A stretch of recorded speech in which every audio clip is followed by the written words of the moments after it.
Hello, my name is Nathaniel Stutzman, and welcome to my presentation of my paper entitled Eliminating One-Way Direction in Leadership: How Sharing Leadership Will Help Propel Global Leadership Towards Cross-Cultural Effectiveness. In this paper, presented to Regent University, I will discuss how sharing leadership will assist in creating cross-cultural effectiveness as a global leader. In doing so, we will look at the importance of shared leadership in this day of age. We will also look at how feedback is an essential part of shared leadership and engagement, and how honesty should be more than a policy because it builds authenticity and respect. And finally, how global leaders should recognize the knowledge surrounding them and be humble enough to lead with assistance. So let's get started. Leaders of tomorrow. First, it is important to understand the global world in which we live and to recognize that top-down, hierarchical leadership strategies may pigeonhole the attempts of global leaders to see a broader and more comprehensive world in which we live. One-way direction leadership can be effective in its implementation, but it does not always see the bigger picture because of the isolation that promotes it. Shared leadership, for that matter, will help leaders of tomorrow gain valuable information that can be used to create more cultural awareness and more effectively look at multicultural leadership initiatives. As tomorrow's global leaders, we must recognize and realize that to interact with and understand the cultural complexities around us, we must be willing to utilize our own cultural complexity to see things in a different light. With this in mind, it is imperative for all leaders, and especially global leaders, to understand the importance of operating outside of their comfort zones and avoiding reliance on one-way leadership directives and decisions. As today's leaders, the big question that we need to ask ourselves is, why don't we ask for people's opinions? Are we perhaps afraid of the truth? Do we simply think we know best, or possibly are we inconvenienced by the time it would take? I believe that we need to reinvent feedback in the way that we look at it and the way that we integrate it into our workplace. The first step to shared leadership is taking the time to listen. We know the power that listening holds, but yet we still do not find the time to do it. And my question would be, why? Also, feedback is very important. It's an important form of listening that builds trust and respect internally. One of the best ways to build trust with someone is to have an open, authentic dialogue. This can be done through top-down and bottom-up feedback for starters. In fact, just the idea of saying you care about others' opinions, feelings, etc. will build a sense of trust in a community. Acting on it will validate and strengthen it. Next, allowing feedback and open conversations will also allow leaders to gain more options and more perspectives. Feedback is not just for the employee, partner, or colleague to feel better. If feedback is done with a purpose, it can become a huge resource of creative and helpful ideas. Especially when dealing with global issues, it would be foolish for a leader not to seek multiple perspectives.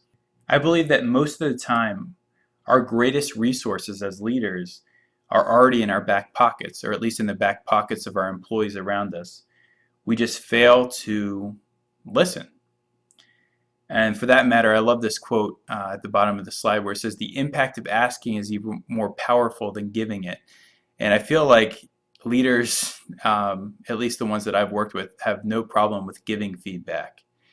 However, they do have a problem with receiving it. And ironically, there's a huge correlation to your ability to engage your employees when you do ask what is going on and ask them for their opinions. And we're going to get to that slide in just a second. For shared leadership to become a fundamental part of any corporate culture, bottom-up feedback must be both formally introduced and celebrated. So here's one of the slides that I was talking about. Here we see an employee's engagement is directly tied to a leader's performance evaluation. And as you can see on this chart here, if the manager does not give any feedback or receive any feedback, the engagement level is low, around 30%. When the manager gives feedback, it increases a little bit. When the manager asks for feedback but does not give feedback, it increases a substantial amount. And then when the manager kind of puts that all together and asks for feedback and gives feedback, that's where you're going to find the most engaged employee and follower. So there's an obvious benefit to the employee and company when feedback produces this effectiveness and efficiency in an organization. The more engaged you are, usually the more effective and efficient you are going to be as an employee.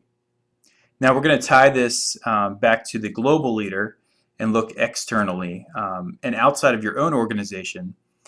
I believe it's wise to utilize this approach of increasing engagement through feedback and utilizing it cross-culturally by taking the time to listen to global players and taking their feedback before simply approaching a global situation with only your internal data. An example of mismanagement in this regard is Disney when they were trying to do Euro Disney. And I remember this example from one of our readings last semester and how Disney assumed that they knew what they were doing, and they did not listen to the regard of those in Europe who said they should change some of their functions of their park and the way that they did things at their park. And because they didn't listen, they did suffer a lot of pushback and a lot of attendance issues until they actually went back and changed things. So if they had listened to the global culture, then they could have made those adjustments right off the bat instead of assuming that they knew what was best, and they could just take an American model and bring it over to Europe. With that said, I believe that all unfamiliar situations should require more of an emphasis on feedback, especially in the global context. Honesty is not policy. Honesty is more than policy. As we consider the benefits of open feedback between managers and employees, it is also important to point out that without honesty embedded within the feedback, engagement may increase, as we saw in the chart previously, but the ability to utilize that information as an asset is compromised and becomes ultimately worthless. Why is honesty so valuable? Because without it, feedback and communication is just merely words. Trust is built through honesty and authentic relationships. Honesty doesn't only help you avoid conflict, it also helps you fix it. Inside of cultural conflicts and cultural miscommunication, relationships can be mended through honest self-awareness and honest dialogues by both parties. We must not see honesty as a policy, but something that is a moral conviction and a common practice. In the end, dishonesty can promote short-term gains, but relationships and actions based on honesty promote long-term relationships and ultimately success. Here's another study that focuses on feedback in an organization. 22,719 leaders were surveyed in this study. The chart on the right is very similar to the charts that we saw previously. But not only is feedback connected to employee engagement like we saw in the other charts, but in the first chart you can also see that there's a direct correlation to honest feedback to the engagement of the employee. Ultimately and appropriately, I believe that this chart emphasizes that followers want to know the truth. So as leaders, no matter how we slice it or dice it, we need to be honest in our feedback. I believe that honesty begets honesty, and as leaders we can't assume that our followers are giving us honest feedback unless we're willing to set the example and to give honest feedback. And I believe that that builds mutual respect in the workplace. The last critical component to sharing leadership is to understand how knowledgeable your workers are and how much information that they have. We already talked about the importance of feedback, but if you don't view your employees as knowledgeable individuals, then you're probably not going to be able to get the information that you're looking for. Peter Drucker states that the leader of the past knew how to tell. The leader of the future will know how to ask. We have talked about the importance of asking and listening, but the biggest reason for including shared leadership strategies is because the knowledge is there for the tapping.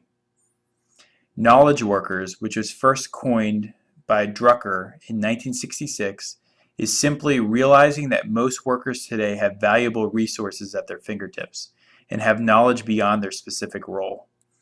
As a leader, by mining all the knowledge around you, you will both increase efficiency because these workers will feel engaged, and hopefully you will find answers to solutions and ultimately perspectives and scenarios that you may not have thought of before. As a global leader, these perspectives will be key to implementing policy and actions cross-culturally. Please take a look at these 3 keys to combating cultural complexities. I believe that the key here for a leader is being humble enough to listen, to see past themselves and their own agenda, to see things from the top down, bottom down, the front lines, the back lines, and the cultural lines. Quoting Max Dupree, understanding and accepting diversity enables us to see that each of us is needed. It also enables us to begin to think about being abandoned to the strengths of others, of admitting that we cannot know or do everything.